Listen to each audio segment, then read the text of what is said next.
નમસ્કાર દર્શક મિત્રો, હું છું એડવોકેટ સોનલ બારિયા।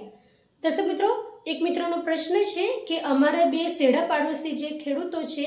તો અમારો જે ખેતીનો નકશો છે એ ફેરફાર થઈ ગયો છે, એટલે કે મારો નકશો બાજુમાં છે, બાજુવાળા ખેડૂત મિત્ર છે એમનો નકશો મારી અંદર બતાવે છે, એટલે આ જે માપ છે એનો સુધારો કરવા માટે અમારે ક્યાં અરજી કરવાની? તો દર્શક મિત્રો, જે તમારી ખેતીની જમીનને લઈને કબજા ફેર છે, માપણીમાં કોઈ વધઘટ થઈ હોય કે નકશા ફેર હોય, તો આવી બધી સમસ્યા માટે તમારે મામલતદાર કે પ્રાંત અધિકારી સાહેબ શ્રી સમક્ષ નહીં, પરંતુ DILRની જે કચેરી છે ત્યાં આગળ અરજી કરવાની છે, અને ત્યાં આગળથી તમારી જે માપણીને લઈને કે નકશાના જે નકશા ફેર છે, આ જે સમસ્યા છે એનું નિરાકરણ તમારું DILRની કચેરીમાંથી આવશે, કારણ કે ત્યાં આગળ તમારી જમીનના જે રેકોર્ડ્સ છે, જે નકશા છે ત્યાં આગળ એમની પાસે હોય છે, અને તમે જ્યારે વાંધા અરજી ઉઠાવો છો ત્યારે ફરી પાછા તમારે જે